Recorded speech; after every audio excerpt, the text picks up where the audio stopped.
Welcome back to Mythic Slumber, where epic sagas become your gentle guide to sleep.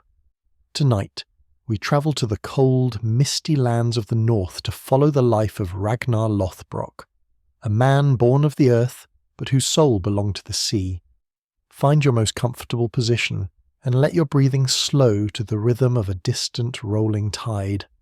We will trace his journey from a quiet farmer to a legendary king, letting the story of his restless spirit and his voyages across the Whale Road carry you toward deep restorative rest. If this ancient saga brings you peace, a gentle light helps other restless souls find this sanctuary of slumber. Our story begins not on the stormy grey waves of the open sea, but in the deep, quiet and green heart of the land itself. Let us travel back in time to the cold, misty and beautiful world of the Norsemen, a world of deep forests, of shimmering fjords, and of a people whose lives were intimately woven into the slow and patient rhythms of the earth.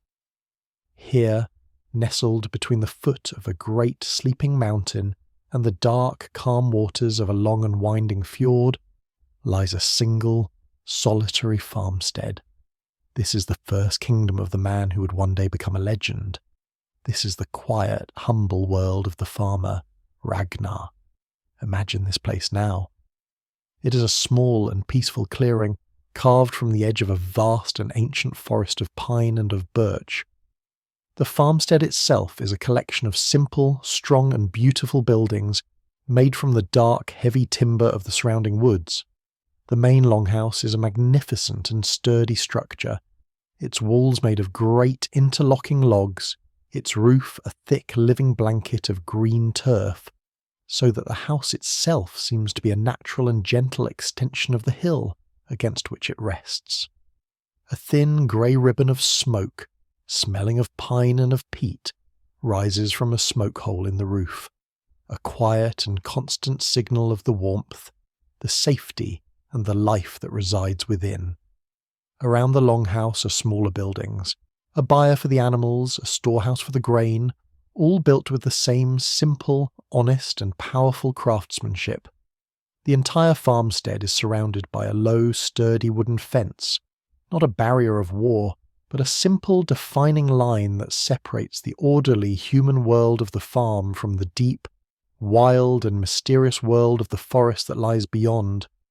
This is a place of profound and reassuring peace, an island of human warmth and of gentle order in a vast and untamed landscape. And here, in this quiet kingdom of soil and of stone, lives the young man, Ragnar. Let us not picture him yet as the great king or the fearless voyager of the sagas.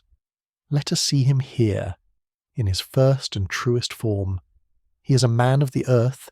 He is tall and strong, his body shaped not by the training yard of a warrior, but by the hard, honest and rhythmic labour of a farmer. His hands are thick and calloused, their lines filled with the rich, dark soil of his fields.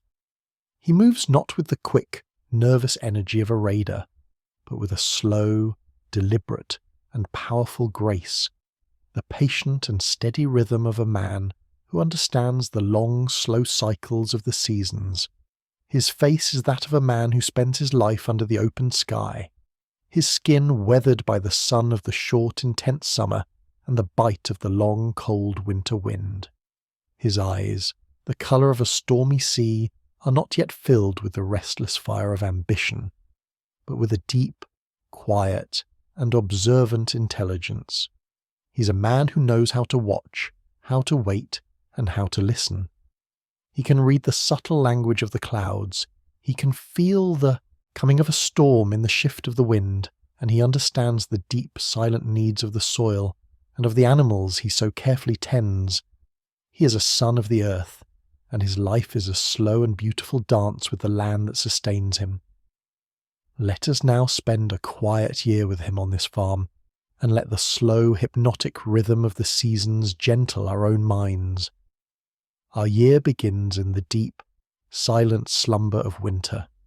The world is a beautiful and simple canvas of white and of grey. A thick, heavy blanket of snow covers the fields, the forest, and the turf roof of the longhouse, muffling all sound, creating a profound and holy silence. The fjord is a sheet of dark, solid ice, its restless waters stilled and sleeping. The days are short, the nights immensely long. This is a time of deep and necessary rest, for the land and for the people. The work of the farm moves indoors. We can imagine Ragnar in the great smoky warmth of the longhouse, the air thick with the pleasant scent of the central fire. He sits on a simple wooden bench, the firelight casting a warm, flickering glow on his focused face. In his strong, patient hands he holds a piece of wood, and with a small, sharp knife he is carving. The only sound is the crackle of the fire and the soft, scraping whisper of the blade against the wood. He is not carving a weapon of war, but perhaps a new handle for a tool, or a simple, beautiful toy for a child. It is a slow, quiet, and meditative work, a way of passing the long, dark hours, a simple and honest act of creation. In these long, dark nights, stories are told, the great and ancient tales of the gods, of Odin and of Thor, of giants and of elves, their legends a second, warmer fire that holds the darkness at bay. The winter is long, but it is not eternal, and then a change begins. It is a subtle shift at first. The quality of the light begins to change, the sun rising a little higher in the sky each day. And then, the first sound of the coming spring, the gentle, rhythmic and reassuring sound of water, as the snow and the ice begin to melt. Imagine the soft, dripping sound from the eaves of the longhouse, a sound that is the very music of the world waking from its long slumber. The air loses its sharp, biting cold, and it begins to carry a new and wonderful smell, the deep, rich, and loamy scent of the damp, thawing earth. Now, the true hard work of the year begins. Ragnar leads his pair of strong, steady oxen out to the fields. The soil is heavy, dark, and cold, and the wooden plough bites into it with a satisfying, tearing sound. Imagine the slow, patient and rhythmic procession back and forth across the field. The heavy, plodding steps of the oxen, their breath misting in the cool spring air. The steady, guiding hand of Ragnar on the plough. The calls of the gulls that have returned to the fjord as they circle overhead, looking for worms in the newly turned earth. It is a slow and arduous work, but it is a work of deep and profound hope. With every furrow he carves, Ragnar is helping the land to breathe again. He's preparing the way for new life, for the sustenance that will carry his family through the next long winter. The spring slowly and gently blossoms into the brief, intense and magical Nordic summer. The sun, which was a distant stranger in the winter, is now a constant and life-giving presence. The days are immensely long, the twilight hours stretching into a soft, luminous and dreamlike haze that lasts almost until the dawn. The world is a symphony of vibrant, living green. The fields of barley and of rye that Ragnar so carefully planted are now a sea of tall, swaying stalks. The pastures are thick with rich grass and dotted with the bright, cheerful colours of wildflowers. The air is alive with the gentle, constant hum of the bees and the lazy drone of other insects. The work of the summer is a steady and constant tending, mending the fences that keep the livestock safe, weeding the vegetable garden that grows behind the longhouse, ensuring that the young crops have all they need to grow strong and healthy. And at the end of these long, luminous days of work, we can picture Ragnar, his body tired but his spirit content, walking to the edge of his fields, and he stands there, looking out not at the land he has worked, but at the great shimmering expanse of the fjord. The water, which was a sheet of solid ice in the winter, is now a living, breathing entity, its surface a sheet of silver and of gold under the low, magical light of the midnight sun. He watches the slow and powerful rhythm of the tides, the water rising and falling, as if the whole world is taking a single, slow and deep breath. He watches the seabirds as they dive and soar, and a quiet, unnamed longing begins to stir in his heart. The land is his home, but the water holds a secret, a promise of something more, something that he does not yet understand. The summer, in its own time, begins to fade. The air grows cooler, crisper. The greens of the fields and the forests begin their slow and beautiful transformation into a rich and fiery palette of gold, of rust, of deep and burnished bronze. It is the time of the harvest. Once again, it is a time of hard, rhythmic and deeply satisfying work. Imagine the sound of the scythe, that soft whispering swoosh as it cuts through the dry stalks of the grain, a sound that has marked the end of the summer for 1,000 generations. The crops are gathered, the grain is threshed and stored in the great dry storehouse, a reassuring and visible symbol of the year's hard-won abundance. The farmstead is a hive of quiet, purposeful activity, as everyone prepares for the long, dark sleep of the coming winter. And so the great wheel of the year turns. Ragnar the farmer is a man who is in perfect harmony with this rhythm.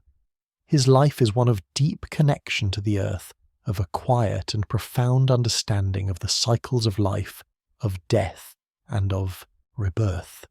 He is a man of the land. But with every turn of the wheel, with every passing season, that quiet longing, that gentle but persistent pull towards the water, grows a little stronger. Every time he stands at the edge of his fields, that silent, shimmering fjord seems to whisper to him, a song of distant shores, of unknown lands, of a life that is not bound by the slow and steady turning of the seasons, but by the wild, free, and unpredictable rhythms of the open sea. The farmer is at peace, but the voyager within him is slowly and quietly beginning to awaken. The great and patient wheel of the year turns, and the life of Ragnar the farmer turns with it, a life of deep and reassuring rhythm, a life tied to the soil, to the sun, and to the seasons. He is a man of the land, his strength and his wisdom drawn from the dark, fertile earth that he so carefully tends. And yet, there is another presence in his life, another great and powerful being that is as constant as the mountain and as ancient as the forest. It is the fjord, this long, deep and shimmering arm of the sea that reaches like a curious finger into the very heart of his quiet, pastoral world. Let us now turn our full attention to this magnificent and mysterious body of water. It is not just a feature of the landscape, it is a character in our story. It is a living, breathing entity that has been the silent witness to Ragnar's entire life. Imagine its water. It is not the clear, shallow blue of a southern sea. It is a deep, dark, and almost blackish green, the colour of a forest shadow, a colour that speaks of an immense and fathomless depth. Its surface, on a calm day, is a perfect dark mirror, reflecting the towering granite cliffs that plunge straight down into its depths and the vast, ever-changing canvas of the Nordic sky.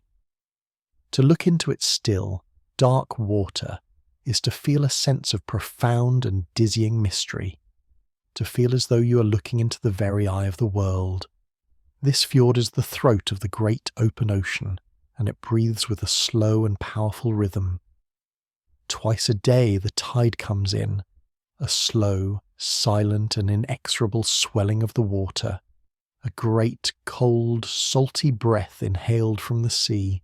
The water level rises, covering the seaweed-slicked rocks along the shore, its gentle lapping the only sound in the quiet air. And then, just as slowly the tide recedes, the fjord exhaling its long, slow breath back out to the sea, revealing the dark, wet stones once more.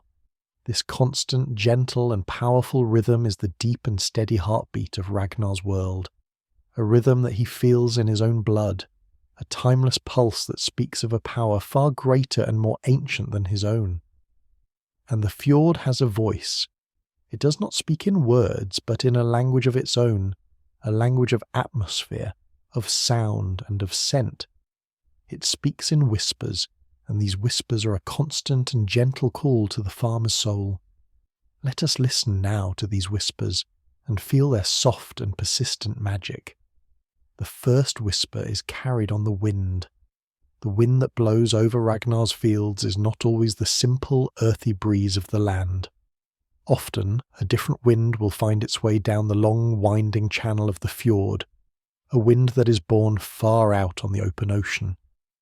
This sea wind feels different. It is cooler, heavier, and it carries the clean, sharp, and invigorating scent of salt. It is a wild and untamed scent, a scent that speaks of immense, open spaces, of distance, and of adventure. It is the very opposite of the warm, familiar, and comforting scent of the soil and the hearth fire.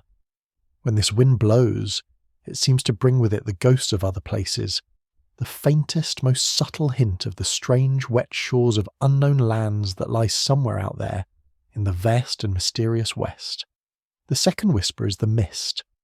On many mornings, the fjord is shrouded in a thick, soft and silent blanket of grey mist. It rolls in from the sea in the deep, quiet hours of the night, and it fills the entire valley with its cool, damp and ghostly presence. It blurs all the familiar lines of the world, making the great dark cliffs seem like soft, insubstantial shadows, and the far shore of the fjord disappear completely. To look upon the fjord in this state is to look upon a world half-formed, a place where the boundary between what is real and what is dream has become thin and permeable. The mist is a beautiful and mysterious veil, and it seems to whisper that the world is much larger and more magical than it appears, that there are other realities, other possibilities, hidden just beyond the limits of what the eye can see. The third whisper is the cry of the seabirds. The gulls and the terns that wheel and soar over the dark waters of the fjord have a voice that is wild, lonely, and full of a strange and piercing beauty. Their calls are not the simple, happy songs of the forest birds. They are sharp, plaintive, and questioning cries that seem to be asking the same question over and over again. What lies beyond? What is out there, over the horizon? They are the living embodiment of a restless, searching spirit, creatures that belong to both the land and the sea, but are truly at home in neither. Ragnar, working in his fields, hears their lonely calls, and he feels a resonance in his own heart, a kinship with their wild and untamed nature. And so, the quiet, orderly and predictable world of the farm is in a constant gentle dialogue with the wild, mysterious and unpredictable world of the sea. Ragnar's life is a life of two horizons. The first is the horizon of the land, the familiar line of the forested hills and the great sleeping mountain, a horizon that speaks of safety, of tradition, and of roots. But the second horizon is the one that truly captivates his soul. It is the V-shaped opening at the far end of the fjord, the place where the dark cliffs part and the water merges with the endless grey expanse of the open ocean. That is the horizon of pure possibility. Imagine him now, at the end of a long day of hard physical labour. His body is tired, but his mind is awake and alive. He walks to the edge of his land, to a high grassy bluff that overlooks the water. And he sits there, in the long luminous twilight of the northern summer, and he simply watches. He watches the slow and patient rhythm of the tide. He watches the mist gather in the hollows. He listens to the lonely cries of the gulls.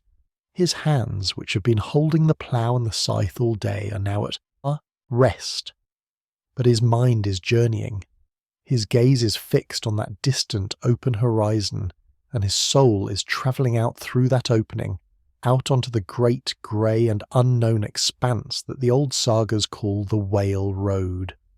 A quiet and gentle conflict is taking place within him. His body, his life, his family, are all rooted deeply in the rich, dark soil of his farm. He loves this land. He understands its moods, its needs, its deep and steady rhythms. It is a part of him, and yet a small but persistent part of his spirit feels like a stranger here. A seed of salt has found its way into the farmer's heart, and it is beginning to sprout.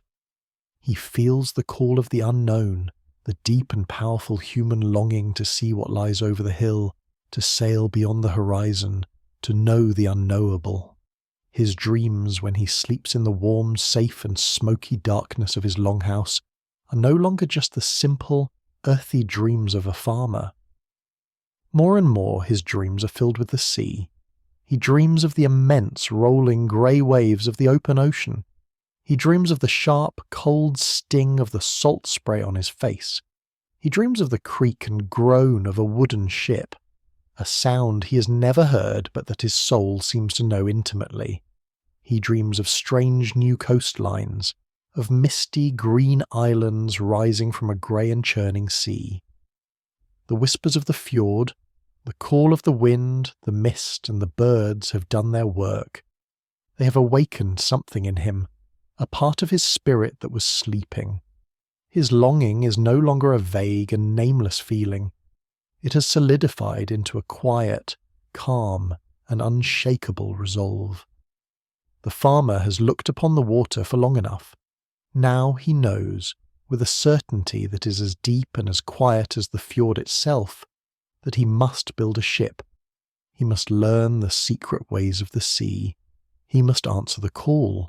The journey from farmer to voyager is about to begin, not in a great and sudden decision, but in this slow, quiet, and inevitable turning of the soul from the land towards the sea. The quiet and resolute decision has been made, not in a loud declaration for the world to hear, but in the deep and silent chambers of Ragnar's own dreaming heart. The whispers of the fjord have done their work. The seed of salt that was planted in the farmer's soul has now taken root, and he knows, with an unshakable and peaceful certainty, that his destiny lies not in the familiar repeating cycles of the land, but on the great, grey, and unknown path of the open sea. But a longing, no matter how powerful, is not enough to conquer the whale road.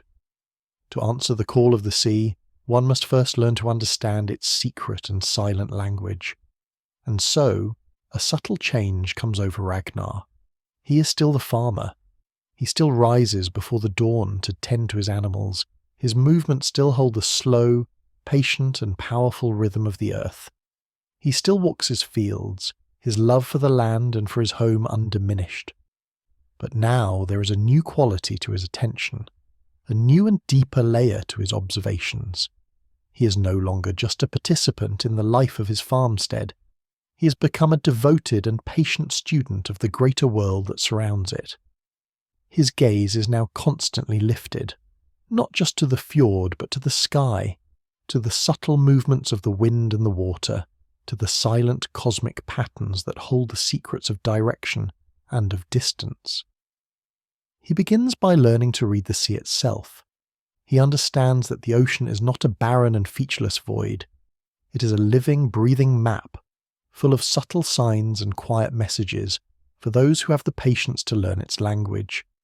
He spends long, quiet hours on the high bluffs overlooking the fjord's mouth, watching the great, long and gentle waves, the swells that roll in from the deep ocean.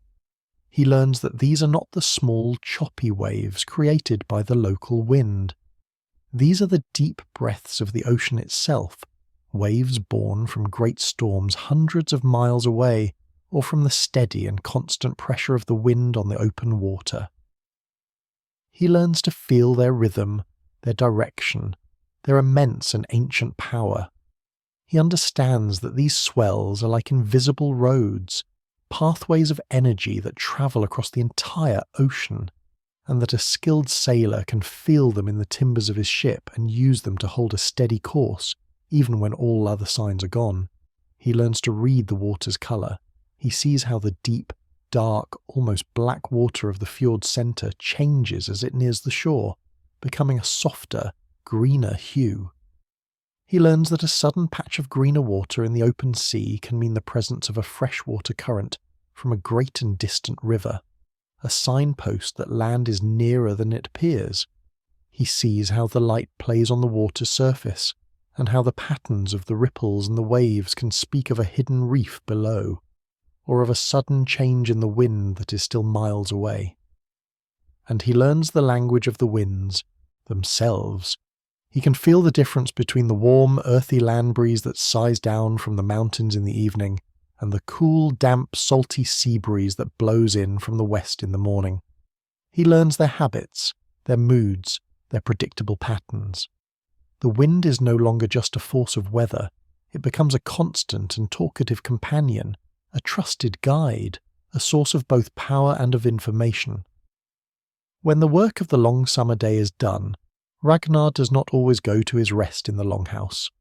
Instead, on the clear and cloudless nights, he lies on his back in the tall, soft grass of the high pastures, and he begins to learn the great silent map of the heavens.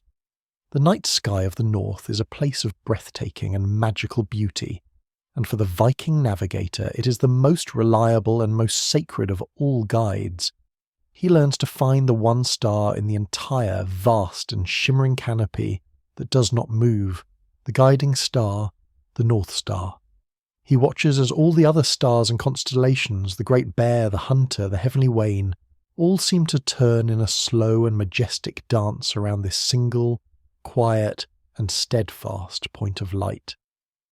This star becomes his anchor, his one point of absolute and unwavering certainty in a world of constant motion. He knows that as long as he can see this star, he can never be truly lost. He can always find his way home.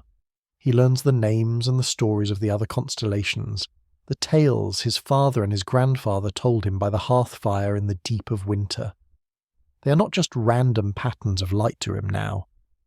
They are old and familiar friends, silent and faithful companions for a long and lonely journey.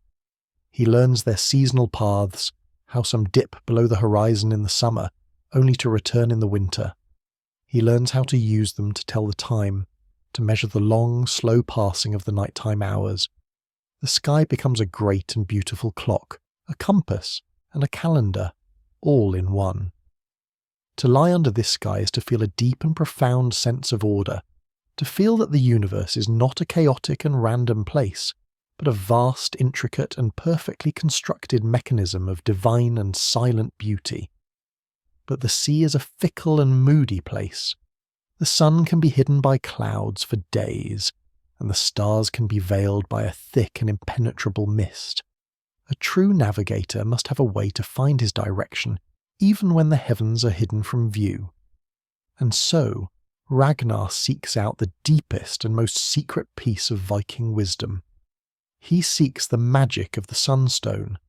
Let us imagine him, journeying to a wise old man, a hermit or a secret keeper who lives in a quiet and lonely place. And this old man, seeing the deep and honest longing in Ragnar's eyes, gives him a gift.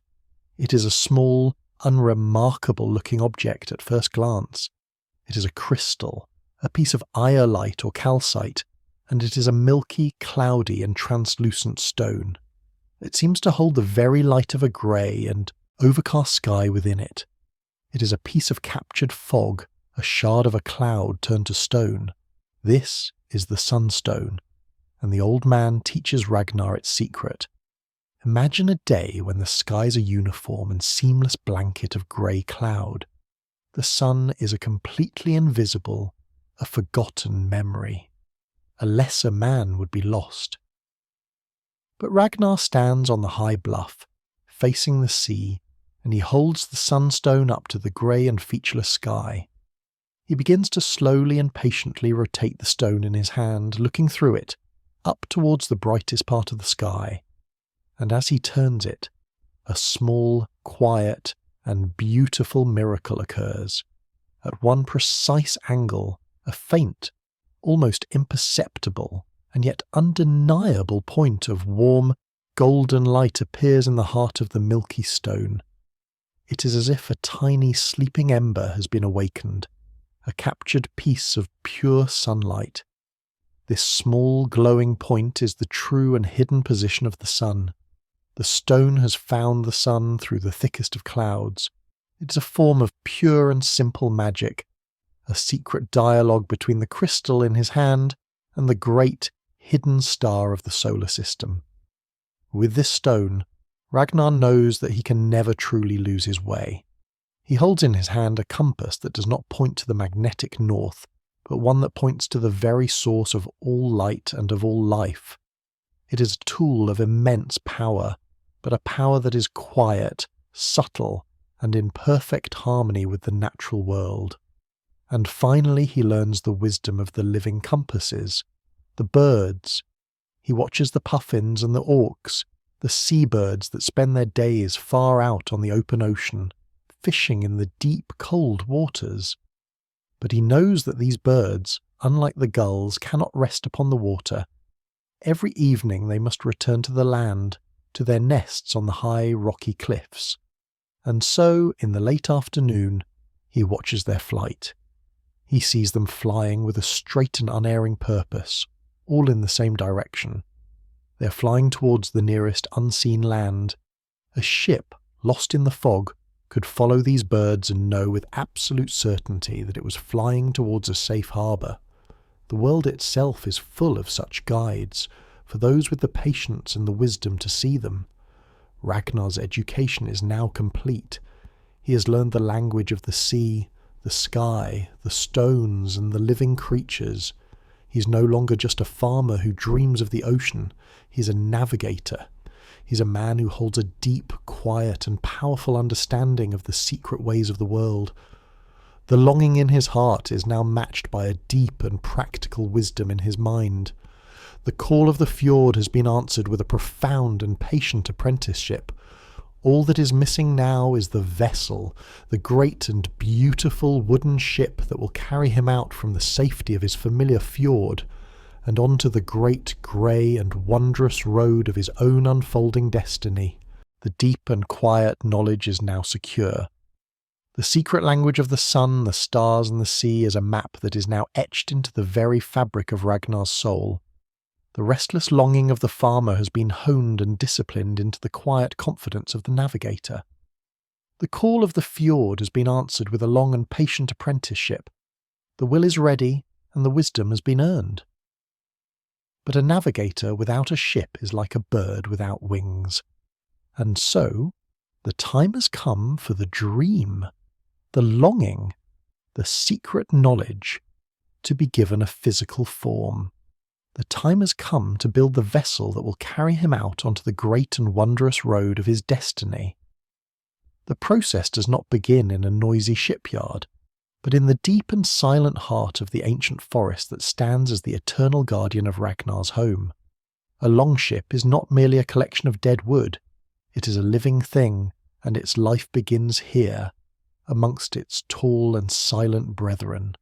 Let us imagine Ragnar, accompanied by a master shipwright, an old man whose hands are as gnarled and as wise as the roots of the trees themselves, walking into the deep green twilight of the woods. Their search is a slow, patient, and reverent one.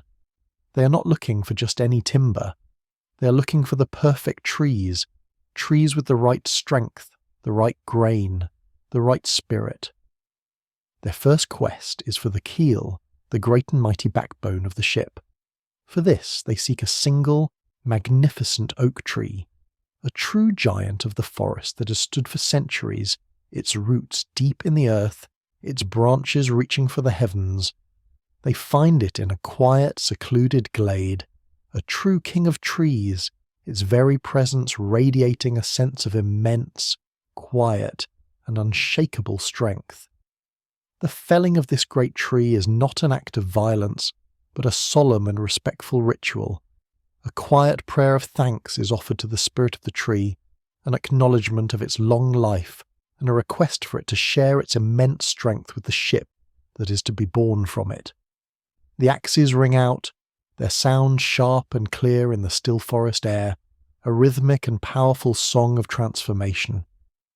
And when the great tree finally falls, it does so with a deep, groaning sigh, that shakes the very earth, a sound of a great life being surrendered for a new and noble purpose. Next, they search for the tall, straight and resilient pine trees that will form the long, flexible planks of the hull. They walk amongst these slender giants, the air thick with the clean, sharp and medicinal scent of pine resin. They place their hands on the rough bark, feeling for the life and the energy within. They select the best trees, those whose wood they know will bend without breaking, and which will ride the great waves of the ocean with a light and graceful ease. The chosen logs are brought from the forest, dragged by strong, steady oxen to a quiet, sheltered cove on the shore of the fjord, and here, in this natural workshop cradled by the land and the water, the long and patient work of creation begins. The air is filled with a new music, the rhythmic and purposeful sounds of craftsmanship. The sharp, percussive thunk, thunk, thunk of the master's adze as he begins to shape the great oak log into the keel, the long whispering sigh of the draw knife as it smooths the pine planks, the steady, ringing beat of the blacksmith's hammer from a small temporary forge as he crafts the thousands of iron rivets that will hold the ship together. Let us watch this slow and beautiful process unfold.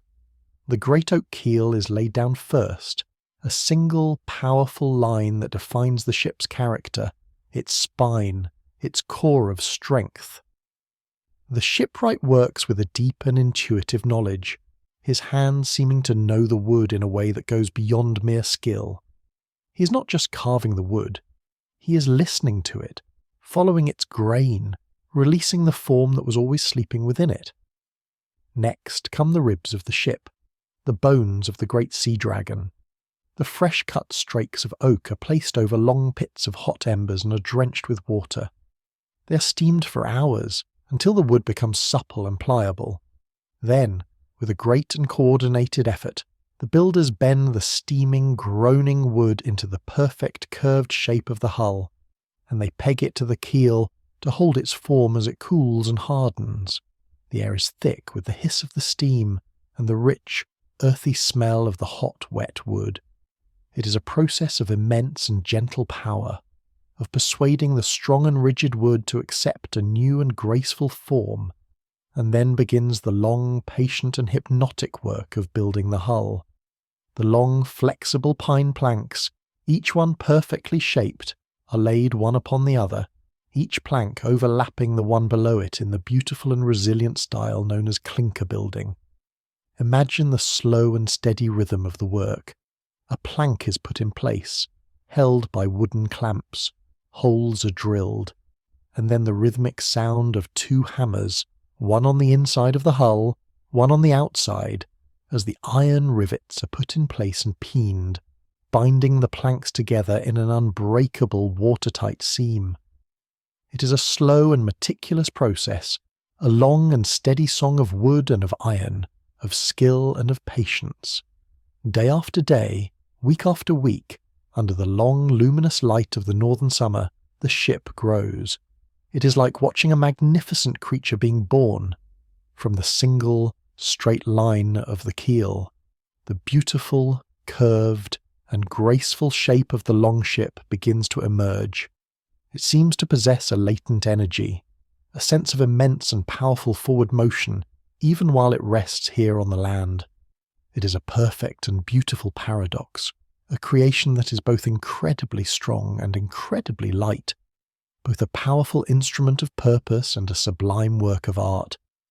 As the hull is completed, the ship is given its soul.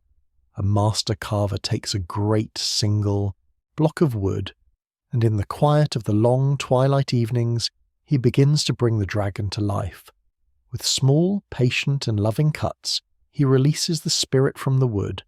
Swirling, intricate patterns, the endless knots and braids of the northern art, begin to cover the surface, and then a head emerges, the fierce, proud and noble head of a sea dragon, its wooden lips drawn back in a silent, defiant roar, its single, inset eye of amber or of jet seeming to gaze out with a living intelligence towards the open water.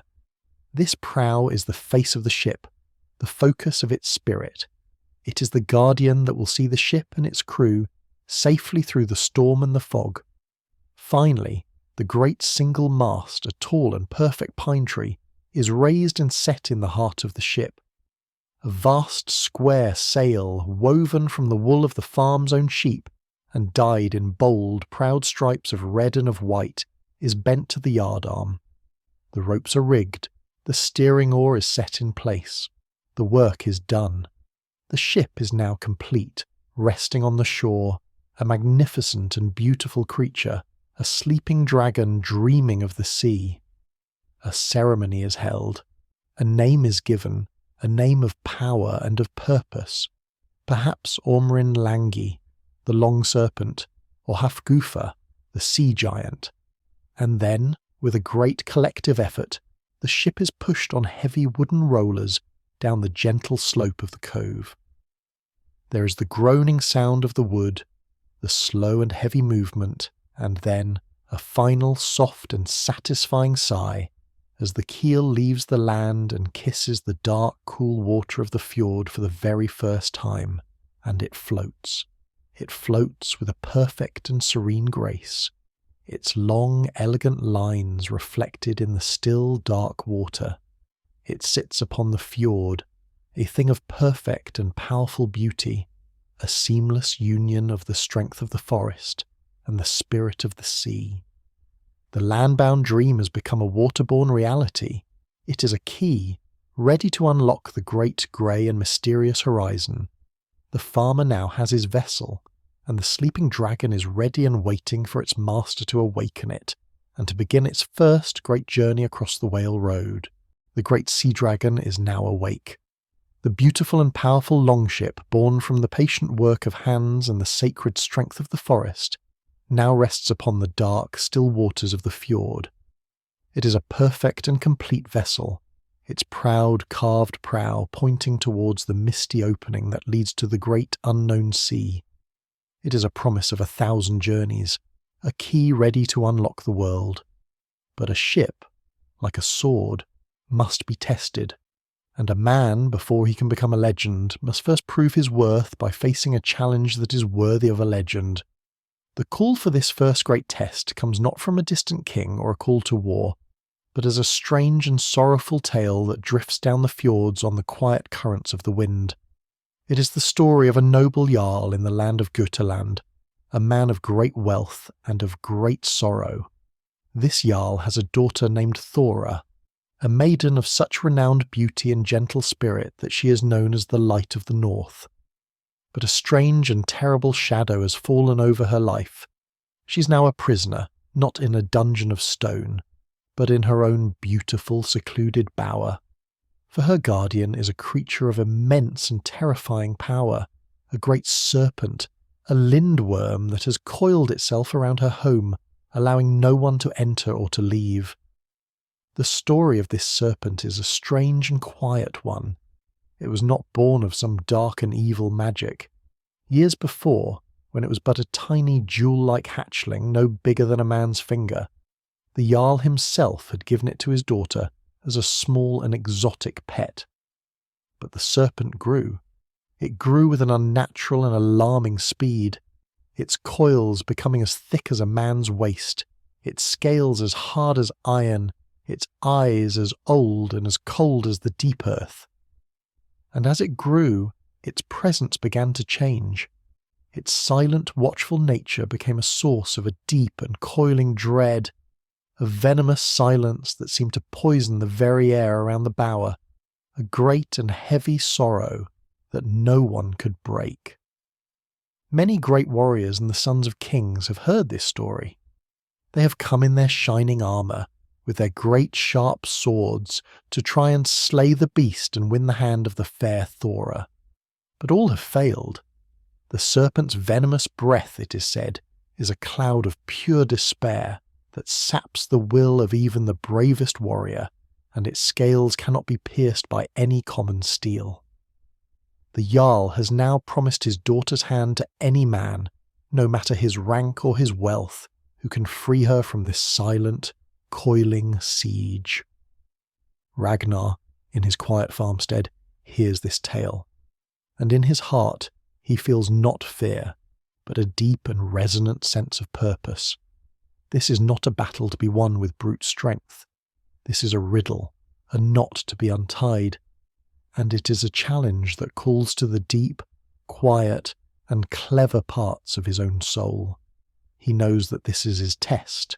He gathers his small crew, and in his new untested longship, he begins his first true voyage, a journey not to a foreign land, but into the heart of a living legend. The journey through the winding, misty fjords is a quiet and dreamlike one. The longship moves like a ghost over the still, dark water, its single, striped sail a strange and beautiful sight against the deep green of the pine-clad hills. And all along this journey, Ragnar is not planning a battle. He is preparing a different kind of solution. He is creating the very things that will give him his famous name. Let us imagine his strange and patient work. He has acquired the rough, shaggy hides of wild goats and of great northern bears, and he and his men begin to stitch them together into a strange and clumsy-looking pair of trousers and a tunic. They are the hairy breeches, the Lothbrok. They are not the armour of a nobleman. They are the armour of a wild man, of a creature of the earth. And when this strange, shaggy suit is complete, Ragnar undertakes the second part of his ritual. He coats the entire suit in a thick, black and sticky layer of pine pitch, and then he rolls himself in the cold, wet sand of a riverbank, until he is covered from head to toe in a thick, rough and protective shell of grit and of tar. He's no longer a handsome, noble-looking man. He's a strange, earthy, and almost monstrous figure, a creature of the earth preparing to face a creature of shadow. This is not a preparation of pride, but one of deep and practical humility. It is a strange and almost shamanic ritual, an act of turning himself into something that the serpent will not recognize, something whose humble, earthy nature can withstand the beast's aura of pure venomous despair. He arrives in the Jarl's lands and presents himself, this strange, rough-looking figure, smelling of pitch and of sand, and he says that he will face the serpent, but he will not face it in the bright light of midday, with an audience to watch his deeds. He will face it alone, in the deep, quiet, and misty hour of the dawn. Let us now follow him as he makes his lonely way to Thora's bower. The world is shrouded in a thick, cold, and silent white fog. The ground is wet with dew, and the air is so still that every sound seems to be muffled and absorbed by the mist. The world is a place of soft, indistinct shapes, and of deep, listening quiet. Ragnar moves through this dreamlike landscape, his strange, hairy breeches making a soft, crunching sound on the damp earth. In his hand, he carries a simple, sturdy hunting spear. It is not a magnificent, lordly weapon, but a practical and deadly tool. As he draws closer to the bower, the air grows colder still and the silence deepens. He can feel the presence of the serpent, not as a sound, but as a pressure, a heavy and ancient sorrow that seems to press in on him from all sides. And then, through the thick white and swirling curtains of the fog, he sees it. It is not the raging, fire-breathing dragon of a great and heroic saga. It is something far stranger and far more ancient. He sees a vast, dark and coiling shape, a living hill of muscle and of ancient, iridescent scale that disappears into the mist in both directions. The coils of the great lindworm are immense, as thick as the ancient oaks of his own forest. He sees the slow, rhythmic, and almost imperceptible rise and fall of its body as it breathes the cold, misty air, and then, from the mist, the great head of the serpent emerges. Its eyes are not filled with a fiery, evil rage. They are ancient, reptilian, and deeply, profoundly weary.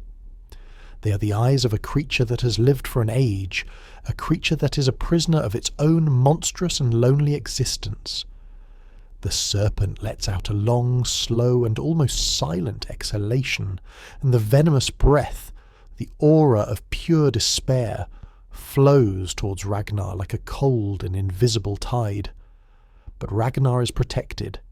His strange, earthy armour of pitch and of sand is a shield not of the body, but of the spirit. He is too humble, too grounded, too strange for the serpent's sorrow to find any purchase in his soul. He walks forward, his steps slow, steady, and unafraid. He is not a hero charging into a glorious battle. He is a man walking calmly and deliberately to perform a difficult and necessary task. The great beast does not move to strike him. It simply watches him with its ancient, weary eyes. Ragnar raises his spear. He is not aiming for the hard, impenetrable scales. He is aiming for the heart, not just the physical heart, but the heart of the sorrow, the heart of the curse. There is no great and terrible roar, no violent thrashing struggle. There is only the single, quiet, and decisive sound of the spear finding its mark. And the great serpent does not die in a fury of rage and of pain. It gives a single, long, deep, and shuddering sigh, a sound that is not of agony, but of a profound and final release. And as it exhales this last long breath, its immense and powerful form begins to lose its substance. The great dark coils seem to soften, to blur and to dissolve, melting back into the thick, white and silent fog from which they came. Ragnar stands alone in the clearing, his spear in his hand. The sun is beginning to rise, and its first gentle rays are burning away the mist. The cold, heavy pressure in the air is gone, replaced by the clean, cool and life-giving air of a new morning. The venomous silence has been broken. The curse has been lifted. He has not slain a monster in a great and glorious battle. He has done something far more subtle and far more difficult.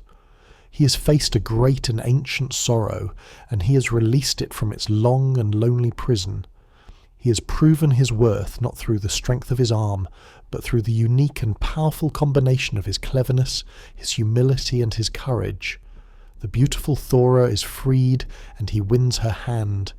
And from this day forward, he is no longer just Ragnar, the son of a king. He is a man who has a legend of his own. He is Ragnar Lothbrok, Ragnar Hairy Breeches. A strange, humble, and earthy name, a name that speaks not of a shining hero, but of a clever, quiet, and deeply practical man. A man who knows that the greatest challenges are often overcome not with pride, but with the strange and simple magic of the earth itself. The local world is now too small for him. His name is made, his spirit is tested, and his gaze, and the prow of his beautiful sea dragon ship, now turn with a new and powerful certainty towards the truly unknown, the great grey and open sea to the west. Ragnar Lothbrok is now a name spoken with a new and profound respect. The story of his clever and humble courage, of his strange victory over the serpent in the fog, has become a thread of gold woven into the great tapestry of the northern sagas. He has a noble wife, a growing renown, and the fealty of a loyal and trusting crew. The quiet, watchful farmer has proven himself to be a hero of legends. But the whispers of the fjord have now been replaced by the deep, resonant and thunderous call of the open ocean. The local world, with its familiar shores and its quiet, winding waterways, now feels too small for the boundless spirit that has been awakened within him. His gaze and the fierce carved eye of his sea dragon ship are now fixed upon the great and final horizon, the vast, grey and unknown expanse to the west. Let us now join him as he and his trusted crew prepare to embark on the greatest and most daring journey of their lives. Imagine a quiet morning in the fjord, the air cold, clean and still. A thick white mist hangs over the dark water, muffling all sound, creating a sense of a world holding its breath. The Longship, the beautiful and powerful Ormrin Langi, is ready. Its single, great striped sail is furled, its long oars are stowed, its dragon-headed prow pointing like a compass needle towards the open sea. There is no great and loud ceremony of departure. The farewells have been said, and a quiet, determined, and almost solemn mood hangs over the crew. They're about to leave the known world behind, to sail off the edge of their own maps, to journey onto the great and mythic path that the old poets call the Falveg, the Whale Road. With a final silent push from the shore, the ship is released. It glides out into the centre of the fjord, its hull cutting through the still, dark water with a soft, whispering sound. For a time, the crew rows, their oars rising and falling in a slow, steady and perfect rhythm. The only sound the gentle splash and drip of the water and the quiet, rhythmic creak of the oarlocks. They pass the last familiar landmarks of their home. The high bluff where Ragnar used to watch the tides, the great dark cliffs that stand like silent, eternal guardians at the fjord's mouth. And then they pass between them. They have left the safe and sheltered arms of the land behind. They have entered the vast and open kingdom of the sea. Here a new wind finds them, the great, steady and powerful wind of the open ocean. The master of the ship gives a quiet command, and the great woolen sail is unfurled. It drops with a soft, heavy whoosh, and then, as it catches the wind, it fills with a sudden, powerful snap, like a great lung taking its first deep breath.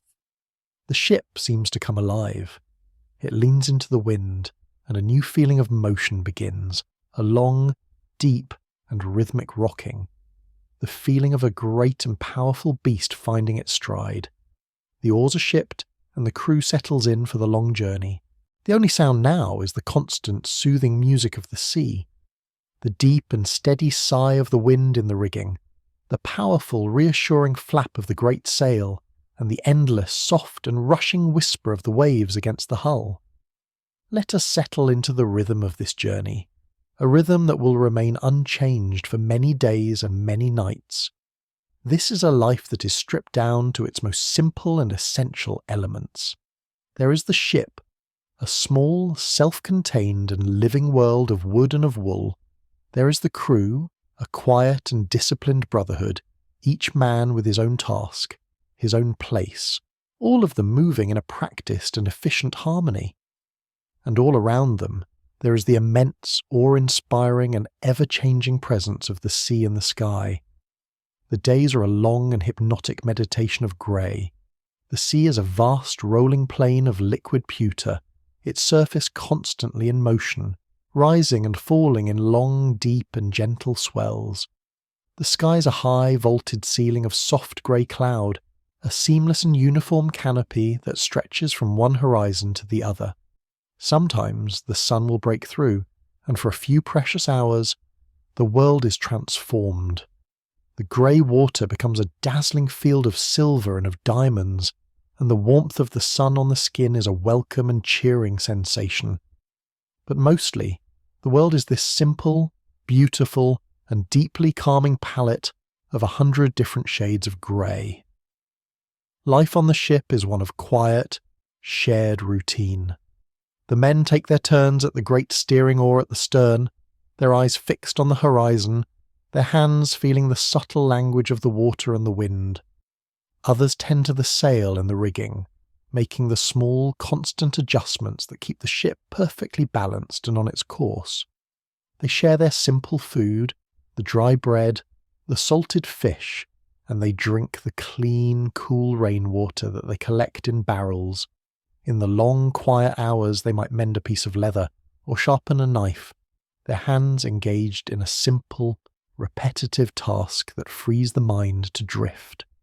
They are a silent brotherhood, their bond forged not in conversation, but in the shared experience of this vast and humbling solitude. Ragnar is the heart of this small floating world. He is the quiet and confident centre. He is constantly watching, constantly observing, his mind always at work. He is reading the living map of the ocean. He feels the shift in the swell that tells him of a distant and unseen storm. He watches the flight of a lonely gannet and knows from its path that land is still many days away. At night, when the clouds part, he stands at the stern, his face turned up to the brilliant, cold and diamond-sharp stars of the northern sky. finding his old and faithful friend, the guiding star, and confirming that their course is true. He holds the Sunstone in his hand, a quiet and constant connection to the hidden architecture of the world. He is in his element, a man in perfect and harmonious dialogue with the great, wild and beautiful forces of nature. The nights are a time of deep and profound magic. The ship, a tiny and insignificant speck on the vast dark ocean, becomes a small, self-contained universe. The only light is the faint, ghostly shimmer of the phosphorescence in the water, the strange, cold fire that drips from the blades of the oars and churns in the wake of the ship. The sky, on a clear night, is an immense and terrifyingly beautiful dome of the blackest velvet, so densely packed with stars that it seems to be more light than dark. In this immense and silent darkness, the bonds between the crew grow deeper, a shared sense of awe and of human smallness in the face of the infinite. After a timeless period of this rhythmic, hypnotic journey, a change begins to occur. A new kind of bird appears, a bird that they know does not sleep upon the water. A piece of driftwood, a branch from a tree that does not grow in their homeland, floats past the ship. And then, a new smell arrives on the wind, a scent that is not the clean, sharp scent of salt, but the rich, damp and earthy scent of wet soil, of green and growing things. And then, a cry from the lookout. A low, dark and misty line, so faint it is almost invisible, has appeared on the western horizon. Land. They have done it. They have crossed the Great Whale Road. They have sailed beyond the edge of their world and have arrived at another. With a new and quiet sense of purpose, they steer the great Longship towards this new and mysterious shore. A thick, grey and silent mist hangs over the coastline, just as it does in their own fjords. They find a quiet place to make landfall, a lonely, windswept and holy island, marked by a strange, tall stone cross. The keel of the Longship scrapes against a sandy beach with a soft grating sound, the first time it has touched the land since it left its home. Ragnar and his men step out of their ship and onto this new, green and quiet earth. It is a moment of profound and silent awe. The air is soft. The grass is a vibrant and unfamiliar green.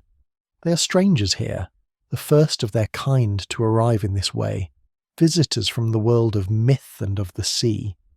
They have not come for a great and glorious battle, but for this quiet, simple and world-changing moment of discovery. Ragnar Lothbrok, the farmer, the dreamer, the navigator, has taken a story from the lips of the skalds and has made it real. He has unlocked the seaway to the west. He has proven that the horizon is not an end but a beginning, and with this single, great and successful voyage, his legend is now secure. He will return to his home not just as a local hero, but as a great and visionary king of the sea. The long and perilous journey across the Whale Road is complete. Ragnar Lothbrok, the quiet farmer who listened to the whispers of the fjord, has returned to the lands of the north, and he does not return alone. He brings with him a new and intoxicating story, a story not just of a successful voyage, but of a new horizon, a new world of possibility that lies waiting in the west. The tale of his journey, of the strange green and misty land he discovered, spreads like a gentle fire through the long, cold winter nights, passed from village to village, from hearth to hearth. He is no longer just a local hero who solved a mythic riddle.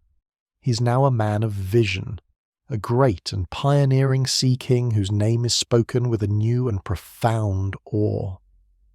Men of skill and of courage, sailors, navigators and dreamers are drawn to him, not by force or by command, but by the quiet, magnetic power of his achievement. His small farmstead is no longer large enough to hold the great destiny that is now unfolding around him. A new centre is needed, a place that can be a true and worthy heart for his growing kingdom. And so, on the shores of a wide and sheltered bay, a place where the forest meets the fjord, the great Hall of Kattegat is built. Let us imagine this magnificent structure, not from the inside at first, but from the quiet and lonely darkness of a cold and windswept night. We are standing on a dark hill, looking down upon the settlement. The world is a vast canvas of deep, silent blackness. The stars are hard, cold, and brilliant in the clear northern sky. And there, in the heart of the darkness, is the hall. It is a beacon. A great, long, and low building, a magnificent ship permanently beached upon the shore of the land. Its dark timber walls are a deeper shadow in the night, but from its high, narrow windows, and from the smoke hole in its great turf roof, spills a warm, gentle, and impossibly inviting golden light. This light is a promise. It is a promise of warmth in the face of the biting cold, a promise of community in the face of the vast and lonely darkness, a promise of life in the deep, silent sleep of the winter world. The thin grey ribbon of smoke that rises from the roof is the very breath of this living place, and it carries on the cold, clear air the faint, delicious, and comforting scent of wood smoke and of roasting meat. To see this hall from the outside is to feel a deep and primal sense of longing for the safety and the sanctuary that it represents. Let us now walk down from the cold, dark hill and approach the great hall. As we draw closer, we can see the magnificent and intricate carvings that adorn its gables, the fierce and protective heads of dragons, their wooden teeth bared to the darkness, not in aggression, but as powerful and eternal guardians, warding off all evil spirits, all ill fortune. We come to the great, heavy oaken doors, their surface studded with iron rivets, and we push them open. The transition is immediate and profound. We leave the cold, silent, and lonely world of the night behind, and we step into a world of warmth, of life, and of a deep and comforting communal hum. The first thing you feel is the heat, a great, radiant, and welcoming wave of warmth that comes from the very heart of the hall. The air is thick and alive, a rich and pleasant mixture of scents, the sharp, clean smell of the burning pine and oak in the hearth, the savoury aroma of the roasting meat, the faint, sweet scent of spilled ale and of honeyed mead, and the warm, human smell of the dozens of people who are gathered here in this great and sheltering space. The hall itself is a vast and magnificent cavern of wood and of firelight. The ceiling is high above, the great dark smoke-stained rafters disappearing into a deep and shifting gloom. The long timber-lined walls are hung with the bright colourful patterns of woven tapestries and with the round painted shields of the warriors who live here. The shields are not trophies of war. They are the sleeping guardians of the hall. Their presence a quiet and reassuring promise of the strength that protects this peaceful place. And down the very centre of the hall, running its entire length, is the great beating heart of this world. The long open hearth. It is not a fireplace contained in a wall, but a great stone-lined trench in the floor, in which a row of huge logs burn with a steady and cheerful energy. The fire is a living, breathing creature of light and of warmth. Its flames, a wild and beautiful dance of orange, of yellow, and of deep glowing red, cast a warm and flickering light that animates the entire space. The light dances on the rough-hewn wooden tables and benches that line the hall, tables polished smooth by the hands of generations. It glints softly on the rims of simple carved wooden cups and the polished surfaces of drinking horns. It catches the threads of a silver brooch on a man's cloak, and it finds the deep, warm gold of a woman's braided hair. And the sound of the hall. It is not the loud, chaotic, and drunken roar of a wild feast. It is a sound that is as warm and as comforting as the firelight. It is a deep, gentle, and constant hum of human life. There is the low, indistinct, and pleasant murmur of a dozen quiet conversations, men and women talking in low tones, their stories and their laughter weaving together into a single warm tapestry of sound. There is the gentle clink of a wooden cup being set down on a wooden table. There is the soft, melodic, and almost mournful sound of a single harp or a lyre being plucked gently by a musician in a shadowy corner. Its simple, repetitive notes, a calming and almost hypnotic undertone to the life of the hall. And rising above all these other sounds there is the voice of the skald. He is sitting on a small stool near the great hearth, his face illuminated by the firelight, his eyes half closed as if he is looking into another world, and he is not, shouting a great and heroic epic. He's weaving a tale, his voice a low, deep and rhythmic chant, a mesmerizing and musical cadence that rises and falls with the telling of the story. He is telling a tale of the gods, of the creation of the world, of the great and wise Odin, of the strong and foolish Thor. His words are a spell, a gentle and powerful magic that captures the imagination of every person in the hall, from the smallest child to the oldest warrior. To listen to his voice is to be rocked on the gentle waves of a great and ancient story, to be carried away to a world of myth and of magic. And at the head of this great and vibrant hall, on a high carved wooden seat, sits Ragnar himself. He is a king now, but he does not wear a golden crown. His authority is not in the symbols of his power, but in the deep, quiet, and centered stillness of his own presence. He is not a boisterous and loud ruler. He is a quiet and watchful one. He listens more than he speaks, his sea-grey eyes moving over his people, taking in the life of his hall, his expression one of calm, paternal and reassuring strength. He is the quiet centre of this warm and spinning world, the anchor that holds this great ship of the land steady and safe in its harbour. This hall is his creation, and he is its greatest guardian.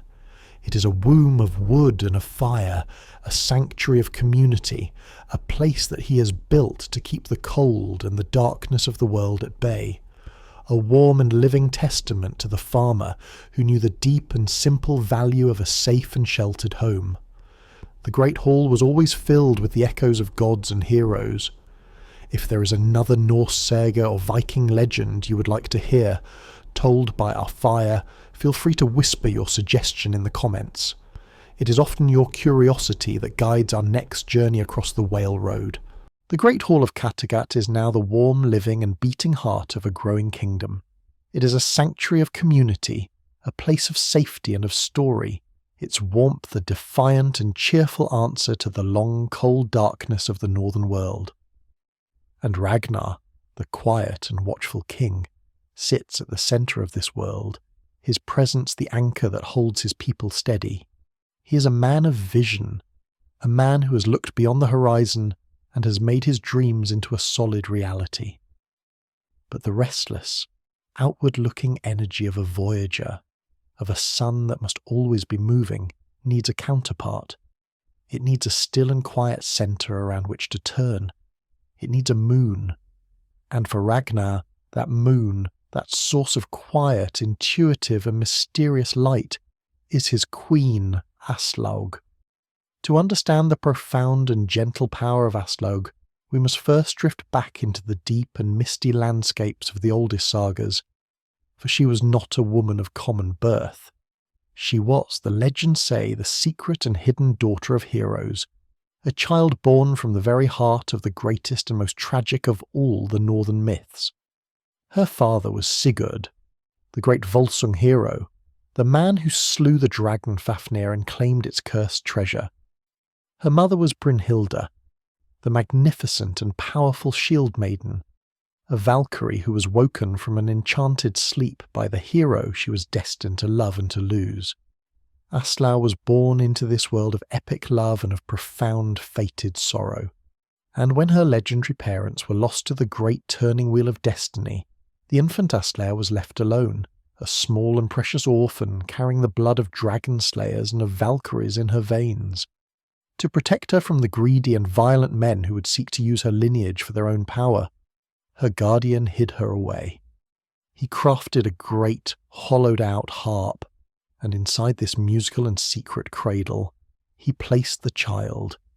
He then travelled the land disguised as a poor and simple harpist, her true, noble and magical nature completely hidden from the world. She was raised in humble and rustic simplicity in the deep forests of Norway, growing up not as a princess, but as a simple country maiden. Her magnificent beauty was hidden beneath soot and rough-spun clothes, her brilliant and powerful mind concealed behind a mask of quiet obedience. But you cannot hide the sun for long. Her true nature, her deep, innate, and almost otherworldly wisdom, was a light that could not be extinguished. And it was this light that would eventually draw the attention of the great sea king Ragnar. The story of their meeting is not a simple tale of courtship. It is a riddle, a test of the soul. Ragnar, having heard tales of this beautiful and strangely wise maiden, sends a challenge to her. It is a test of her mind, a puzzle designed to see if her wisdom is as great as her beauty. He commands that she must come to him, but she must arrive neither dressed nor undressed, neither hungry nor full, and neither alone nor in the company of any person. It is a strange and seemingly impossible request, a paradox designed to baffle a common mind. But Aslaug's mind is not a common one. Let us imagine her now as she receives this strange and challenging message. She does not panic. She does not struggle. She simply goes to the quiet, deep and intuitive place within herself, to the ancient wisdom that flows in her blood. And in that quiet she finds the answer. Imagine the scene of her arrival. Ragnar and his men are waiting on the shore of the fjord, watching the edge of the forest. And from the deep green shadows a figure emerges.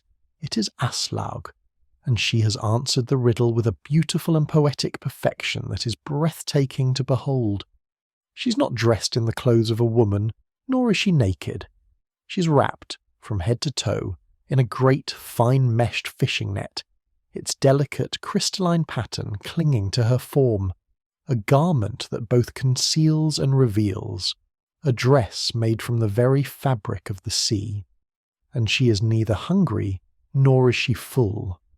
For as she walks with a slow and graceful deliberation towards the waiting king, she is biting into a single, simple onion, a food that provides the sensation of eating, but offers no true and lasting sustenance. And she is neither alone, nor is she in the company of another person.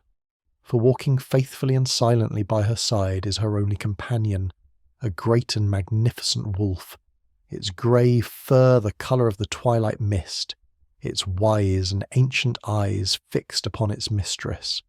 She is a vision, a creature who seems to be half of the wild, magical world of the forest, and half of the deep and mysterious world of the sea. She has not just solved the riddle, she has embodied it. She has proven that she is a woman who does not think in the straight, hard lines of the waking world, but in the soft, flowing and paradoxical curves of a dream. And Ragnar, looking upon her, sees not just a beautiful woman. He sees his equal. He sees a soul whose wisdom is as deep and as mysterious as the fjord itself. He sees the quiet, steady and intuitive anchor that his own restless, voyaging spirit has been searching for. And so Aslaug becomes the Queen of Kattegat, and her presence in the great hall is a source of a new and profound power. She's not a loud or a demanding queen. She's a figure of immense and powerful stillness. She sits on the high seat beside Ragnar, often in a deep and comfortable silence, her hands gently weaving a thread or simply resting in her lap. But her presence changes the very atmosphere of the hall. She is the quiet, calm centre of the storm of life that whirls around her. While others feast and talk, she simply watches, and her eyes seem to see everything. They are the eyes of a vulva, a seeress. They seem to hold the deep, ancient, and sometimes sorrowful knowledge of her mythical parents. It is said that she could see the faint, shimmering threads of fate that wove together the lives of men and of kings. Her wisdom was not just the wisdom of a clever mind, it was the wisdom of a deep and powerful intuition, a magical insight that seemed to come from another world. She becomes Ragnar's most trusted and most secret counselor. He, the man of action, of daring raids and of bold visions, would come to her in the quiet of the night when the great hall was sleeping and the only sound was the sigh of the dying fire. And he would share with him his plans, his dreams, his fears, and she would listen, her gaze calm and steady, and she would offer him not a long and complicated plan of action, but a simple, clear, and often paradoxical piece of advice, a single, polished stone of wisdom that would clarify his own thoughts and show him the true and hidden shape of the path that lay before him. She is the deep and quiet root of the great tree, while he is the restless branches reaching for the sky. She is the earth to his sea, the moon to his sun. She is the perfect and necessary balance to his great and wandering spirit. And it is this powerful and beautiful union, this marriage of the outward-looking vision and the inward-looking wisdom, that allows the kingdom of Kattegat to flourish, and that gives Ragnar the deep inner confidence to dream of even greater and more daring undertakings, to imagine a voyage so bold and so ambitious that it will become the centerpiece of his entire, magnificent and legendary saga. The union of Ragnar's restless outward-looking vision and Aslaug's deep, intuitive wisdom has created a kingdom of perfect and powerful balance. Kattegat is no longer just a single thriving settlement. It has become the gravitational centre of the entire northern world, a place from which a new and daring spirit is beginning to flow out across the seas. Ragnar has sailed west and returned with stories that have ignited the imagination of his people. He has unlocked the whale road, and now the ambition that was once a quiet and personal longing within him has grown into a great, collective dream. It is a dream of a voyage so grand, so audacious, that it will be sung by the skalds for 1,000 years to come. His gaze now turns to the great, rich and almost mythical lands to the south, to the kingdom of the Franks, and at its heart a city that is said to be the jewel of the world, a city of stone bridges and of towering churches, a city of immense wealth and of legendary pride, Paris.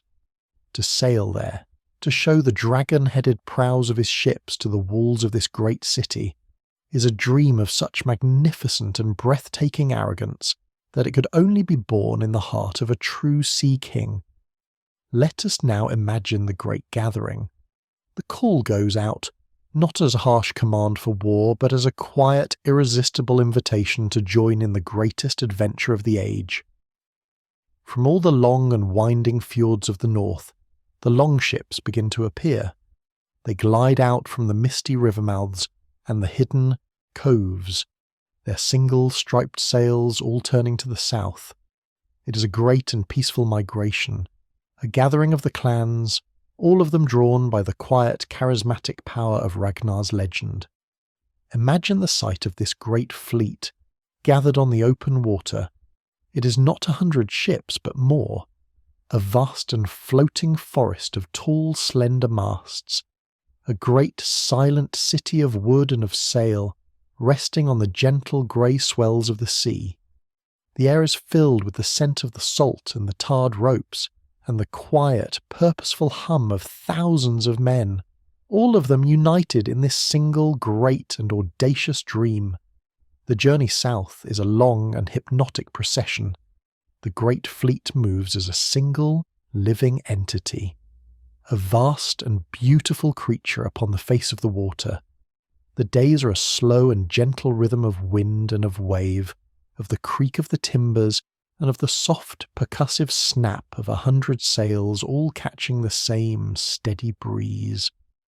The nights are a vast and silent canopy of stars, and the only light on the water is the faint, ghostly shimmer of the phosphorescence churning in the wakes of 100 silent ships. And then they arrive. They find the mouth of the great river, the Seine, the long, winding, liquid road that leads to the very heart of the Frankish kingdom. And as the fleet turns to enter the river, the great sails are lowered and the long, slender oars are brought out. The true and most awe-inspiring part of the journey is about to begin. Let us change our perspective now.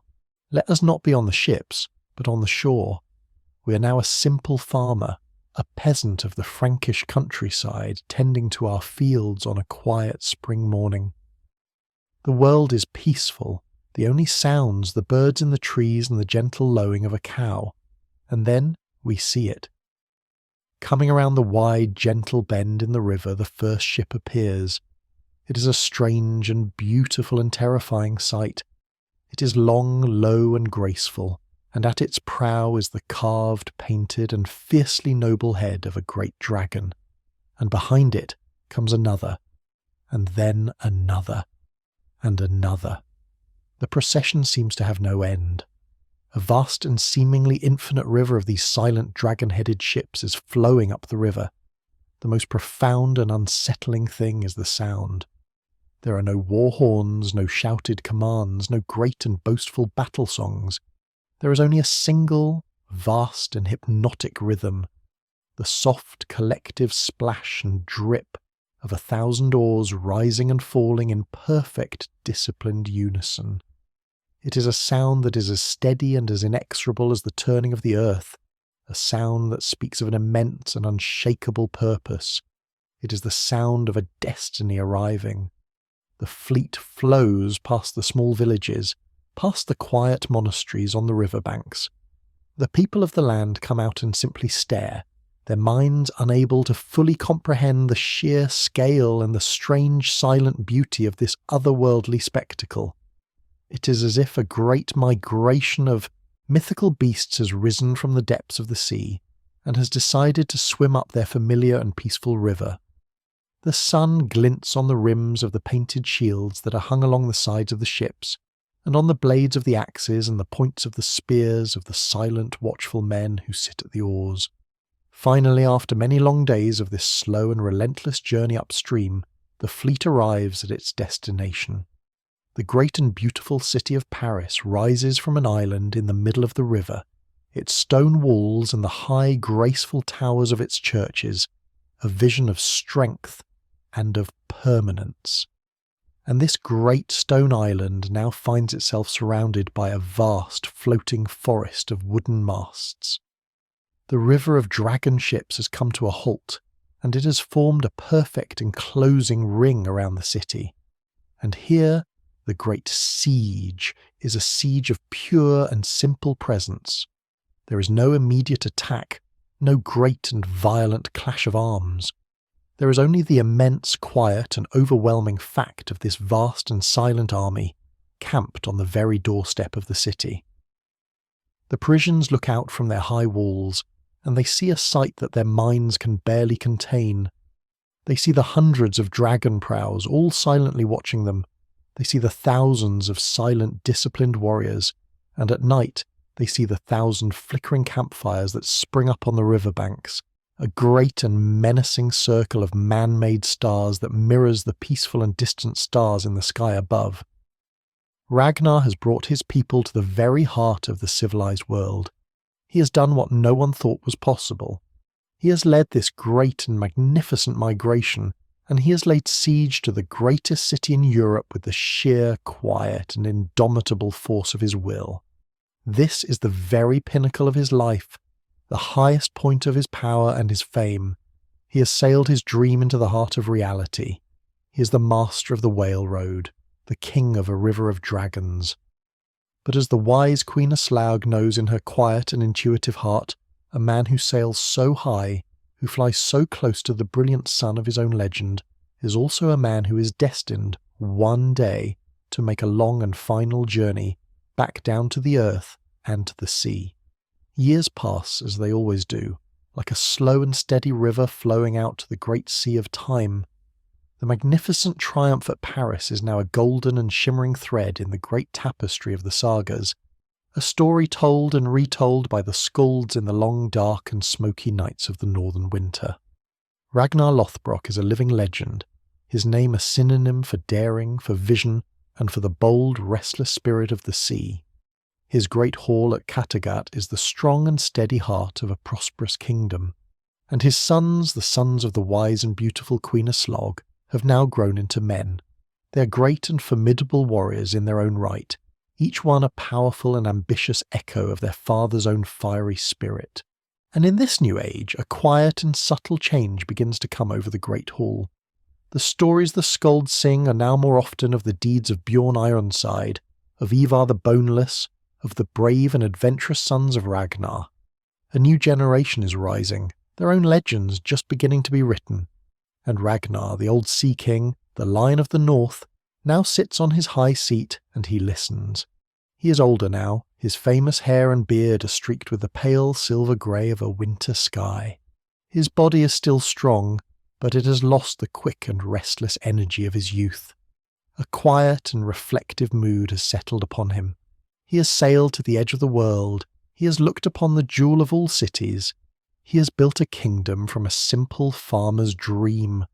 The great question of his life seems to have been answered, but the heart of a voyager is never truly still.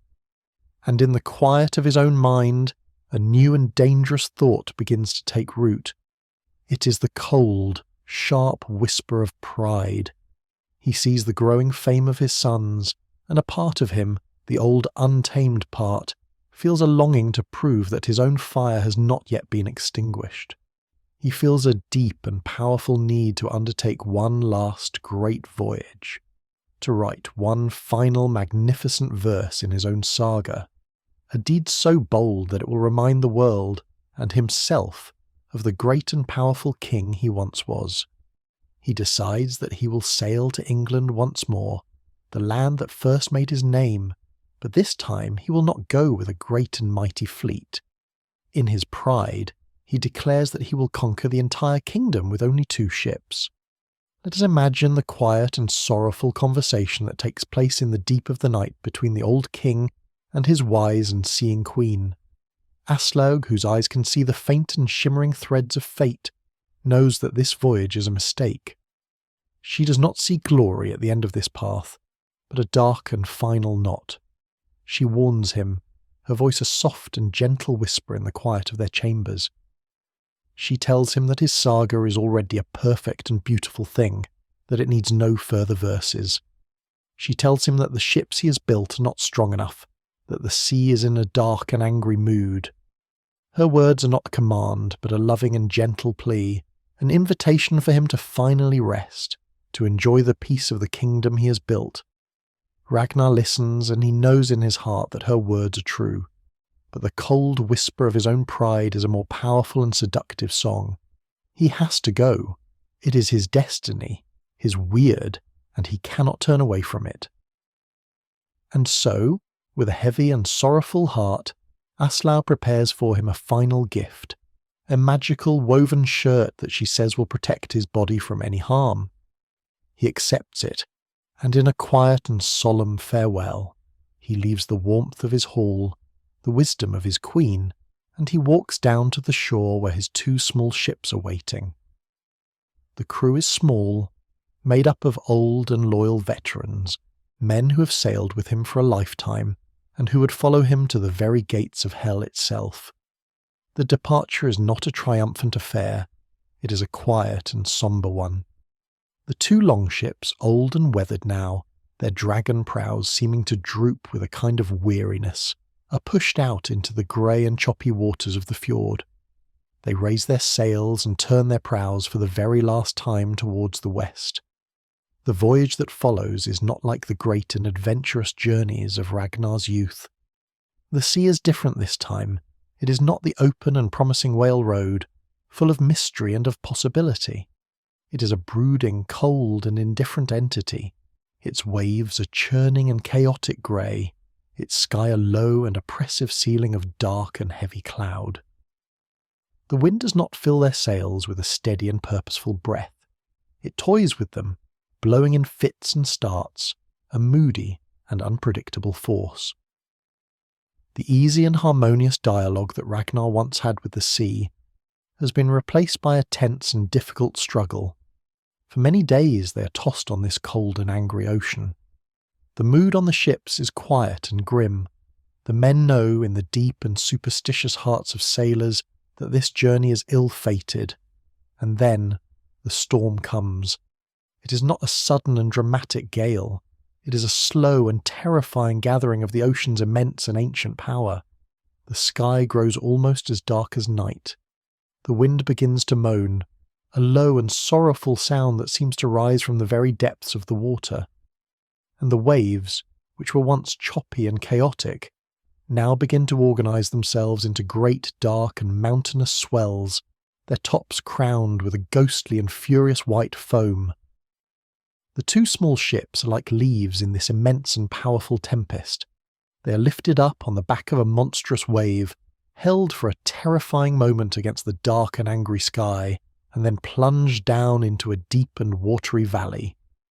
The timbers of the old ships groan and cry out in protest. The wind tears at the sails, ripping them to shreds with a sound like a final agonized scream. There is no battle to be fought here. There is no enemy to be faced. There is only the vast, impersonal, and irresistible power of the sea, a power that has finally decided to rise up and to claim the man who has so bravely and so arrogantly challenged it for his entire life. Ragnar is not fighting. He is not shouting commands. He stands at the stern of his dying ship, his hand on the great steering oar, his grey hair and beard whipped by the furious wind, and he looks into the face of the storm. And in his eyes there is not fear. There is a kind of deep and profound recognition. He is a king of the sea, and the sea, his oldest and most respected rival, has finally come to claim its due. He does not struggle against his fate. He accepts it. With a great and final groan, the spine of his ship gives way. The beautiful sea dragon, which was born of the forest, and which lived its life on the water, is now broken and returned to the elements. The men are thrown into the churning icy water, and in the chaos of the waves and the wind, Ragnar, the great sea king, is now just a man, clinging to a piece of broken timber, his life and his legend now completely at the mercy of the great grey and indifferent ocean. The storm passes as slowly and as inexorably as it arrived, and in its wake a cold and quiet dawn breaks over a calm and glassy sea. Ragnar, exhausted but alive, protected by the magical shirt of his queen, has washed ashore. He's lying on a cold and pebbled beach, the gentle waves lapping at his feet.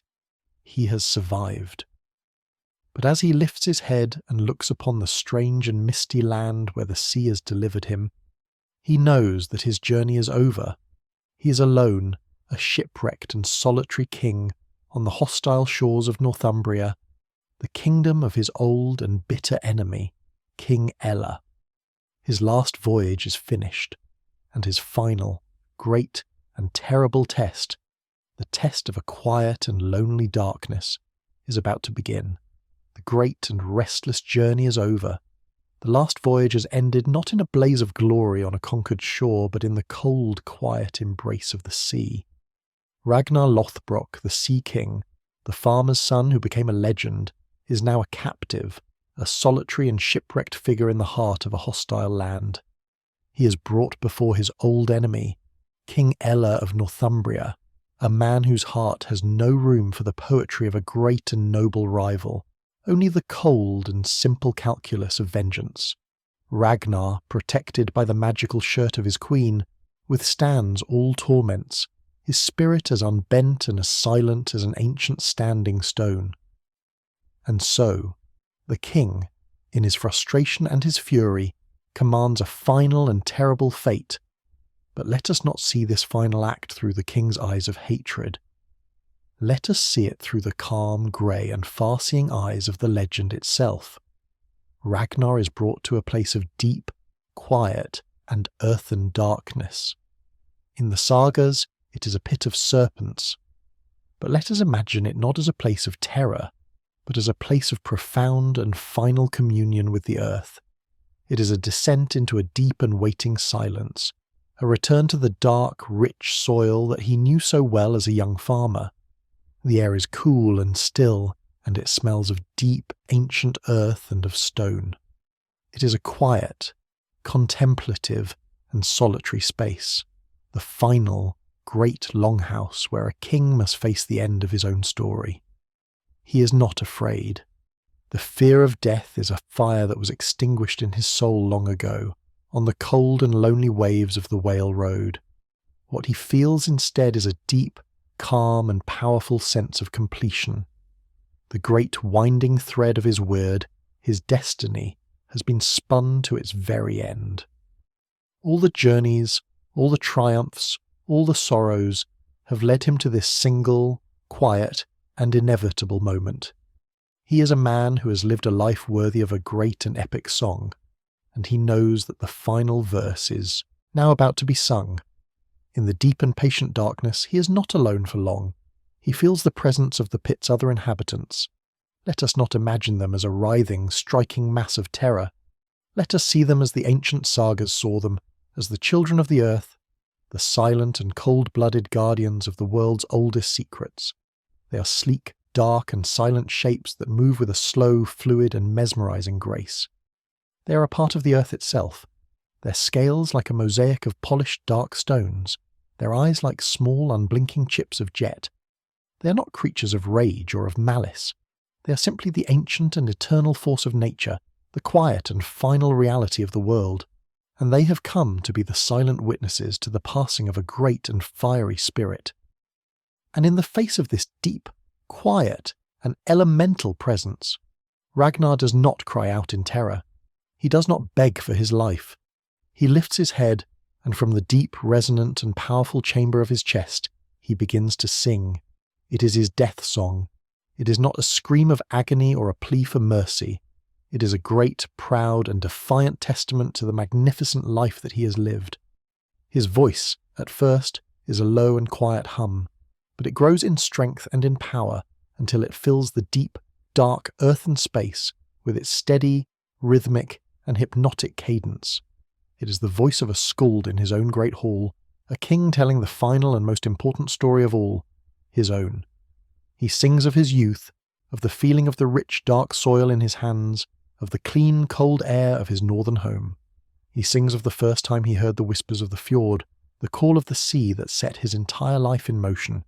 He sings of the building of his first longship, of the smell of the pine and the oak, of the birth of his beautiful and terrible sea dragon. He sings of the serpent in the fog, of his strange, humble and clever victory, a quiet smile in his voice as he remembers the feel of his hairy breeches. His song soars as he tells of the great grey and open Whale Road, of the salt spray on his face, of the endless, beautiful and hypnotic rhythm of the waves. His voice grows stronger and prouder still as he sings of his greatest triumph, the great river of dragon ships that flowed up the Seine to the gates of Paris. He sings of the awe in the eyes of his enemies, of the magnificent and terrible beauty of his immense and silent fleet. He is not just remembering his life, he is reliving it. He is weaving it into a single, perfect and indestructible story with the power of his own voice, with the last defiant beats of his own heart. And then his song turns to the future. He sings of the sons he has raised, the fierce and powerful sons of Aslaug.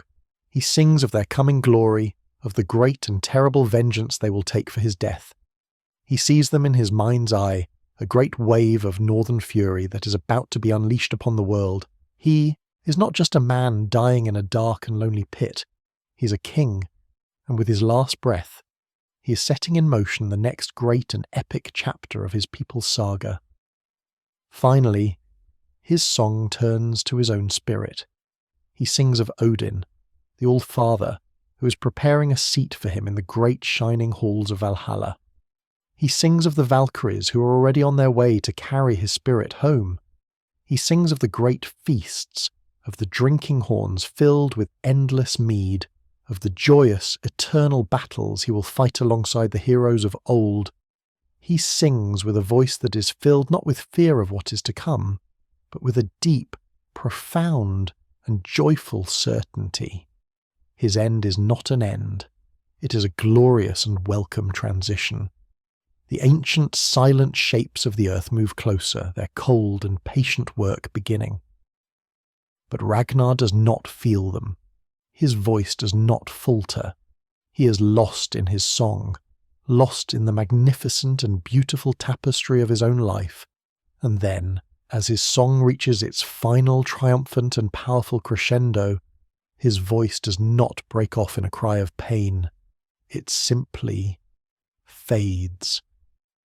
The last resonant note of his song hangs in the deep, dark and silent air for a single, eternal moment, a perfect and beautiful echo, and then it too merges with the profound and ancient silence of the earth.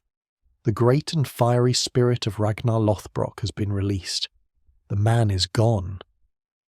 But his song, his story, his legend has just been made immortal. That final perfect note, that echo of a life so fiercely and so beautifully lived, does not die in the darkness of the pit. It is picked up by the unseen currents of the world. It is carried on the cold north wind back across the grey and churning sea. It becomes a whisper that finds its way back to the fjords, back to the great, warm and firelit halls of his sons. They hear the news of their father's end, and in their deep and solemn grief they also hear the echo of his final, defiant song. And they know that their father has not been defeated.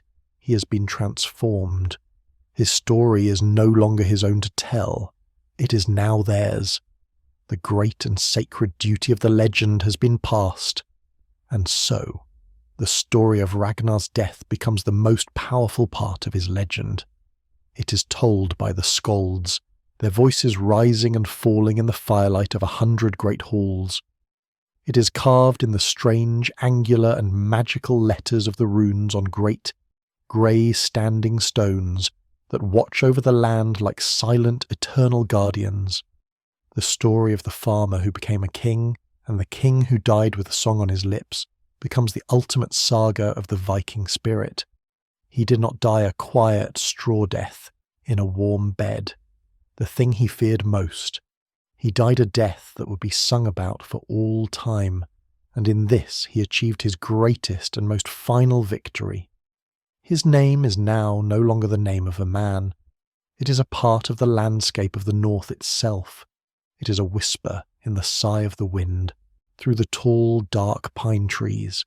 It is a murmur in the endless rhythmic wash of the waves on a cold and lonely shore.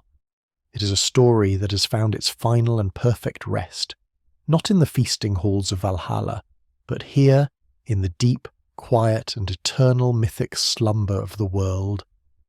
And so the saga of Ragnar Lothbrok, the farmer, the voyager, the king, and the legend, comes to its peaceful and final end. The tale of his restless spirit now fades back into the mists of the past, leaving behind a profound and resonant echo of a life lived with a fierce and beautiful purpose. Just as Ragnar's own long and adventurous journey has now found its final, quiet rest in the halls of legend, may you now drift into your own state of deep and restorative slumber. May you carry the peace of his humble farm and the quiet courage of his final song with you into your dreams. The great voyage is over, the last song has been sung, and your own quiet and peaceful journey into the night is now complete. Thank you for joining us on this journey into the sagas of the North. If these whispered legends have brought a sense of peace to your mind, you can help other restless souls find this quiet sanctuary by subscribing and activating the notification bell. Your gentle support ensures that more stories from the great and misty halls of the past can be told here each and every week. Until the next saga calls to you on the wind, may your slumber be deep, your dreams be adventurous, and your rest be absolute. Sleep well.